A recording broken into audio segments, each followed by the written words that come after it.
Reports of flying saucers are nothing new. From the beginning of recorded time, men have been seeing unexplainable things in the sky. At least 40 persons have reported seeing an unidentified flying object last night. What do you think it was? Well, if they call it a flying saucer, that's what it is. All of a sudden, it zoomed right up and stood right behind my house. From HV Studio, this is Unnerved.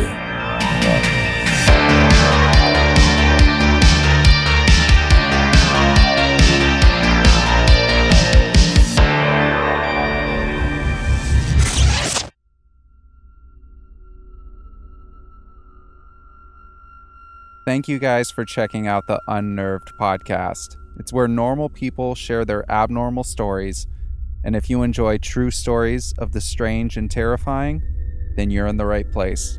I'm your host, Chris Fricke. Not everyone is a good storyteller, but everyone usually has at least one crazy story that will keep your attention.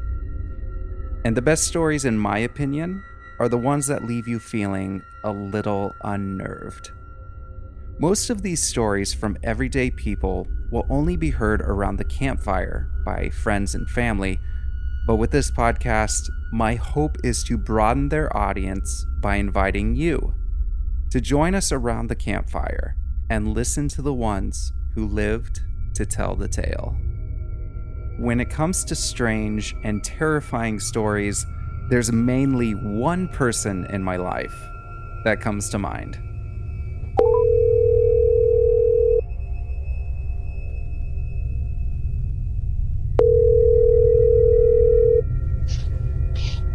Hi, Chris. That's Marcille, my wife's grandma. Now, if you were to spend enough time with her, you'd most likely hear at least one crazy story from her life.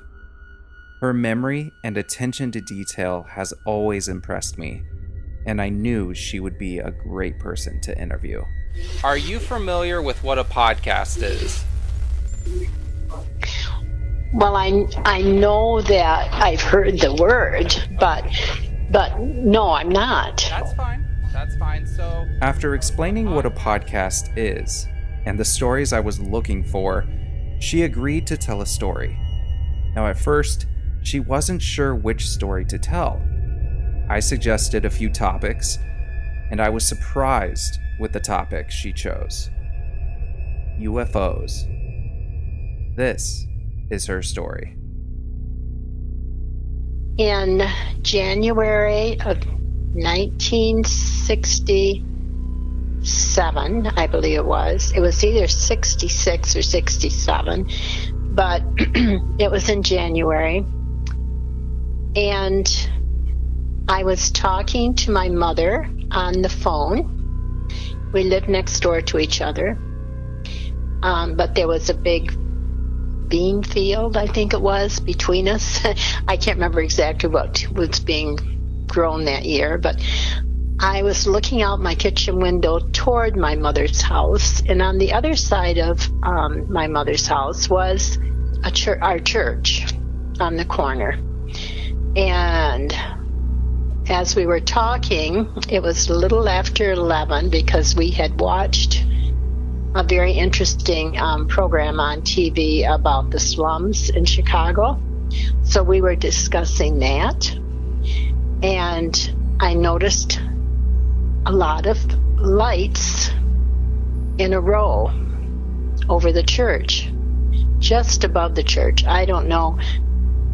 It's hard to remember exactly how high it was, but I would say maybe 3 stories above the church roof, and it just stood there. And then I noticed that there was a shape to it, and it was like round or oblong, kind of halfway between round and oblong. And the lights were red and green, and it was like every other one was red or green. Well, I said, Mother, there's something very strange hanging over the church, and it's not moving. And she said, well, I'll go outside and see what I can see, because it was close to her. So she went outside and she came back right away and she said, yes, it's she told me the shape that it was, and it was kind of round. And she said it doesn't make there's no noise. And it's big. It was like, not big, but maybe 300 feet in diameter, and it didn't make any noise.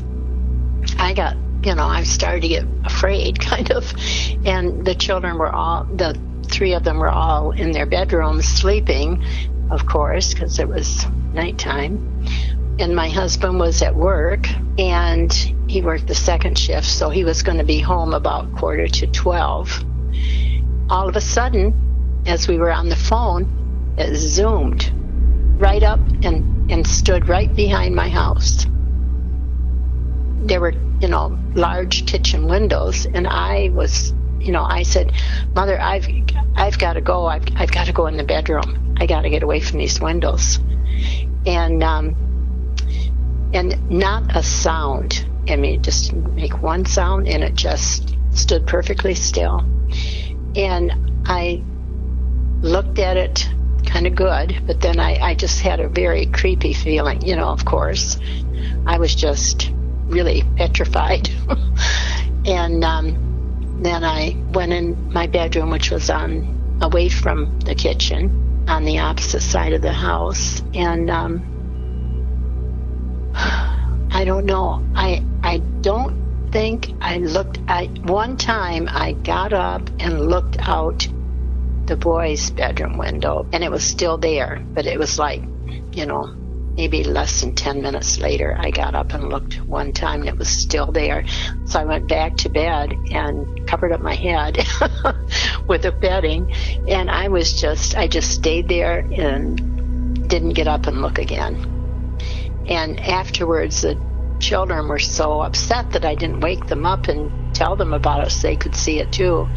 But my mother did. When she went outside and looked at it and went back in, then she woke my father up, and he went out too and saw it. Well, when my husband came home at 11:45, it was gone. The next morning, I had the radio on in the kitchen, and they were talking about, well, they call it like a flying saucer. And a lot of people saw it, all the way from southern Michigan up across the straits, and several people reported it. So it wasn't just us. And I knew it was there. I mean, I saw it, but I never talked about it afterwards, hardly ever, until years later. It was just something about it. I just didn't want to, and I never talked about it. Maybe one time with my mother and dad after that incident. What do you think it was? I don't know,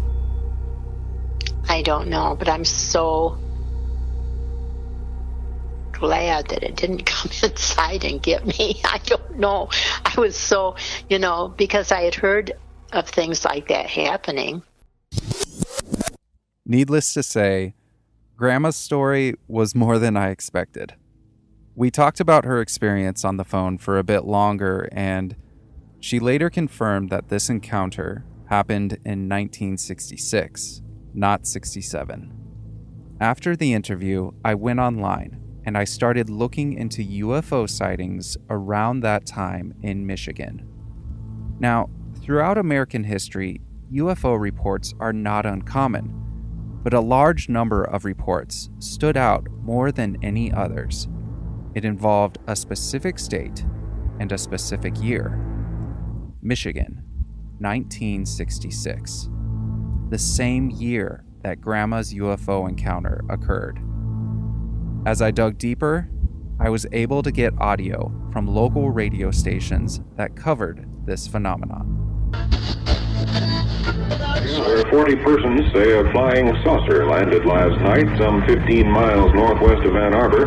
A dozen of the witnesses were policemen who said a mysterious craft about the size of a large automobile joined 4 others before streaking away at high speed. Bring you the news with Frank Tomlinson reporting. Thank you, Mike, and good afternoon, everyone. In the headlines, those UFOs in Washtenaw County. The talk of Washtenaw County this noon is, are there really unidentified flying objects? Or are people just seeing things? If they are just seeing things, then a lot of people are seeing those things. At least 40 persons have reported seeing an unidentified flying object last night.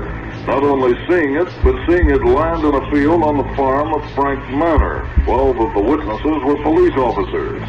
All of the witnesses, when interviewed by law officials, corroborated the stories of the other witnesses.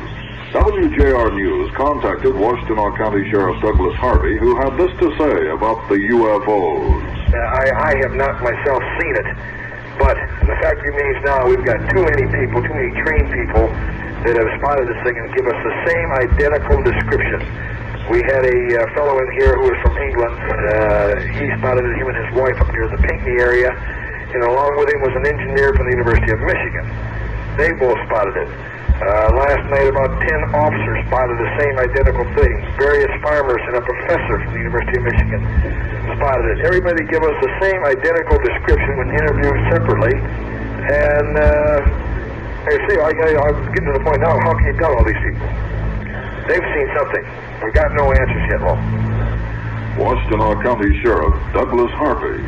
Harvey said men will be at the Manor Farm today with Geiger counters. Manor and his son said they went to within 500 yards of the object that they described as being in the shape of a football. 2 other Washtenaw deputies saw UFOs last Monday night and said they took pictures, but that the film was sent to New York to be developed and that it would take 2 weeks. Meanwhile, there's a report that the government has confiscated that film. There is no confirmation of that report. As NBC reported, more reports of unidentified flying objects in Washtenaw County, only this time we have a reported landing. Several residents and police officers in the Ann Arbor area reported spotting mysterious aircraft, the 3rd report in a week. Patrolman Robert Ginnewell from Dexter told sheriff's officers that one of the objects hovered about 10 feet above his patrol car last night. He said it resembled an airplane, had a waffle-like exterior and lights in the center and around the edges. He told officers the lights diffused towards the center of the craft when it accelerated. Washtenaw County Sheriff Douglas Harvey rushed 7 patrol cars to the area and reported later that several of his deputies reported sighting objects from 2 different locations. There was one who previously reported seeing an object of this general nature. Do you pretty much believe in it, Deputy Foster? I do, really, because you can't discount it after you've actually seen it.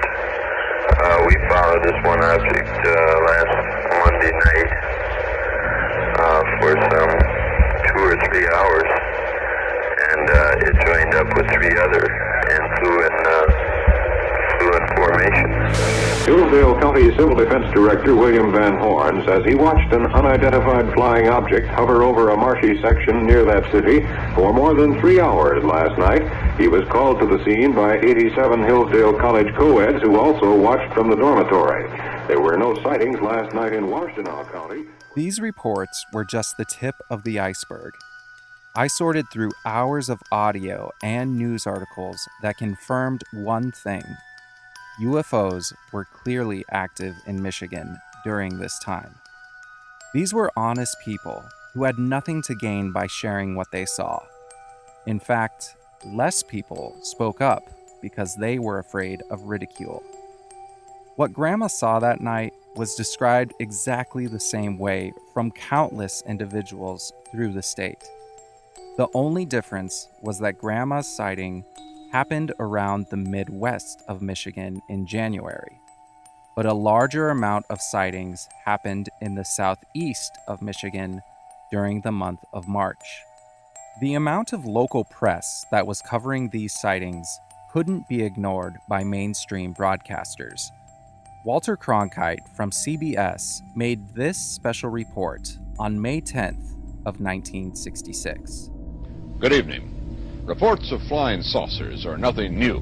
From the beginning of recorded time, men have been seeing unexplainable things in the sky, and there's no reason to doubt they saw something.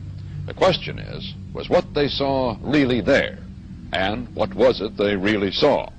The great flying saucer mystery of 1966 began here, near Dexter, Michigan, late in March. And before the month was out, flying saucers were being reported from New Jersey to California, from Colorado to Long Island, from Ohio to Georgia. Invariably, the first reports were brought in by quiet and sober citizens like Frank Manor, father of 10 children, a countryman, a hunting man, a man used to wooded swamplands by night. Well, first beginning, we were watching television, and we have 6 dogs here, and they started raising a fuss, in which they never do much, so I went outside and gave a yell at them, and as I turned around to come back on the porch, I looked to the north of me, and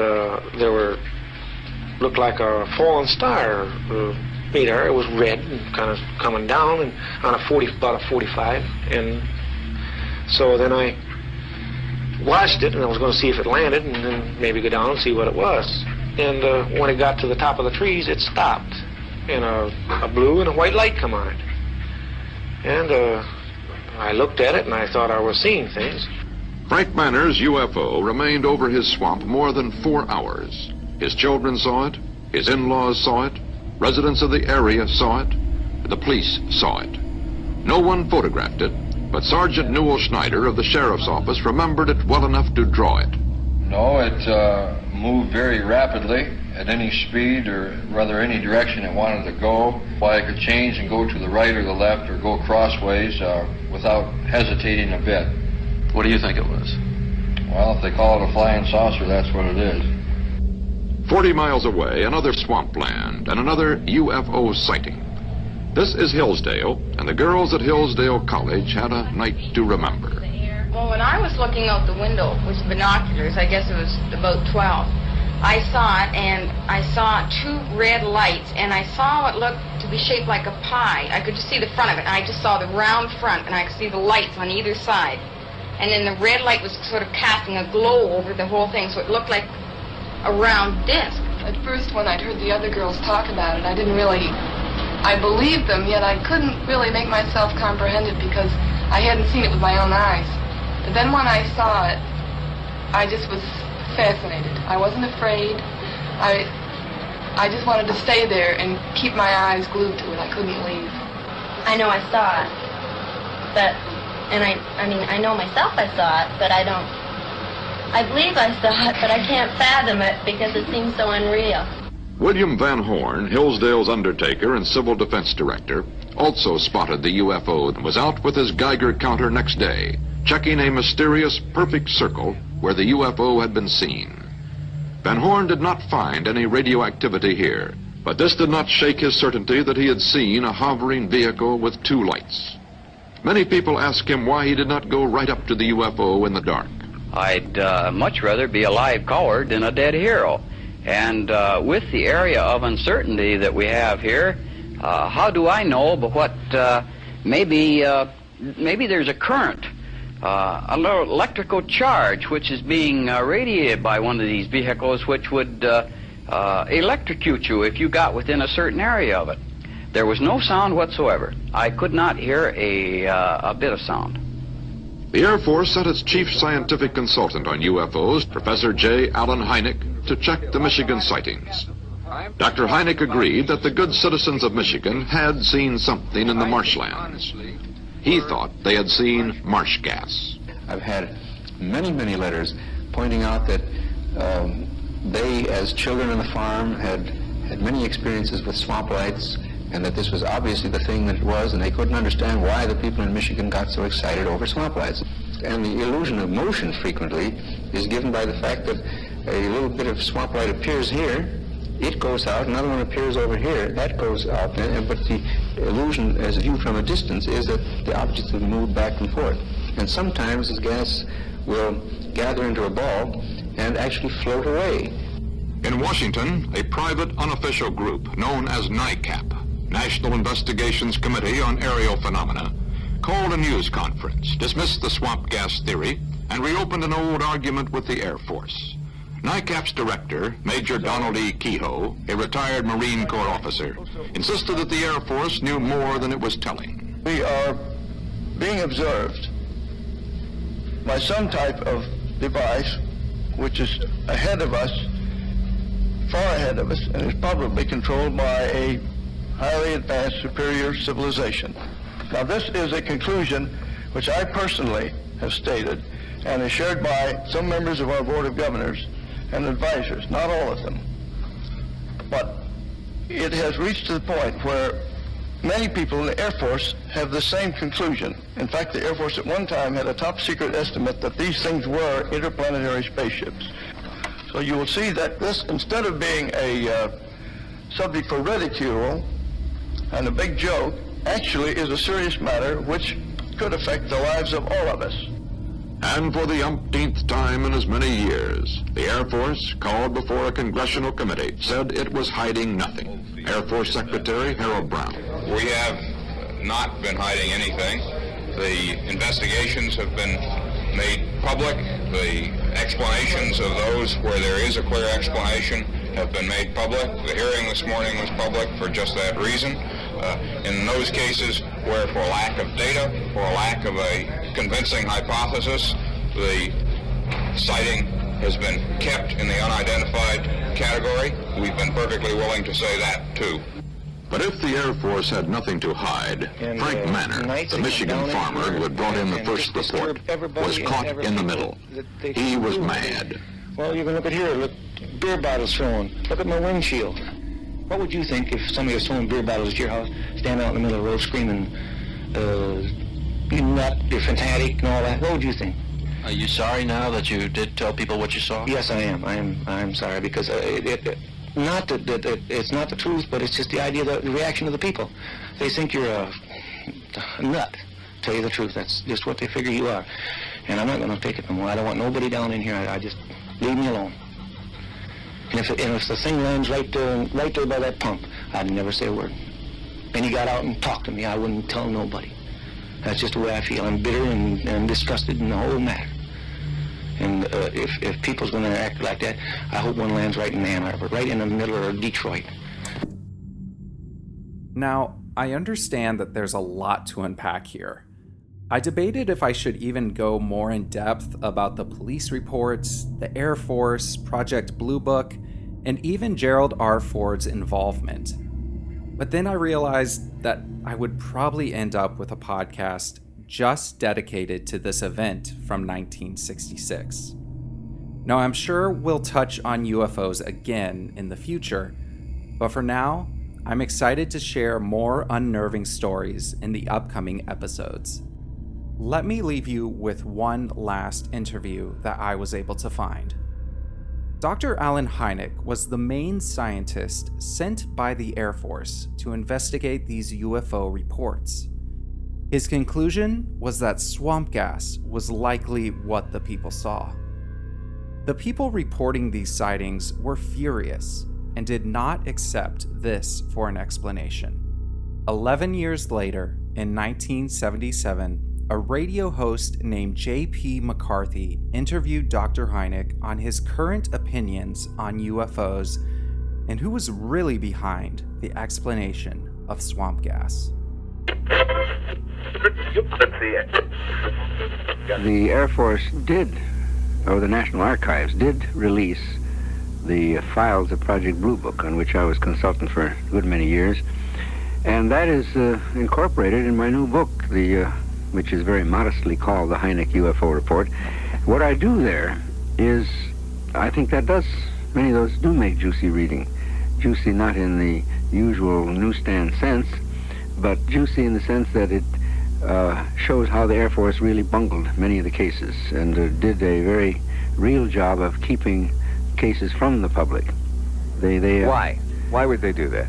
Largely because they were operating under a very strong recommendation from the CIA, which convened a special panel in 1953 called the Robertson Panel, in which I was an associate member, incidentally.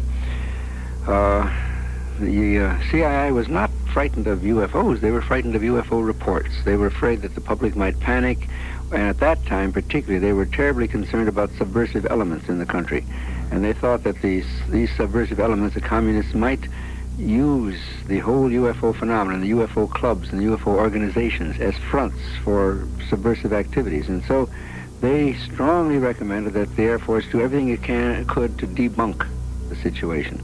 And you were one of the major debunkers. I was one of the major debunkers. I mean, because I thought that the whole thing was a lot of junk. And you changed your mind? Yes, significantly? Oh, absolutely significantly. Otherwise, I wouldn't be heading up the Center for UFO Studies.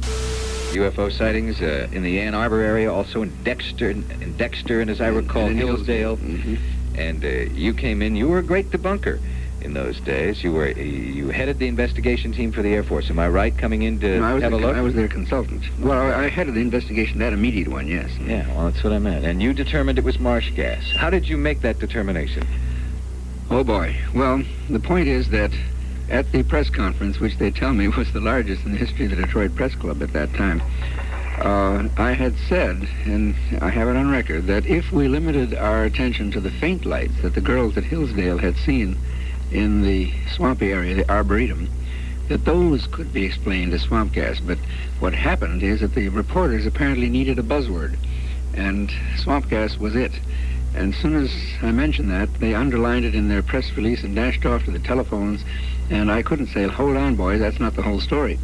Swamp gas was it, and I believed it. And as a matter of fact, the faint lights still could have been explained as swamp gas, but not the major sightings, not the large things that were reported.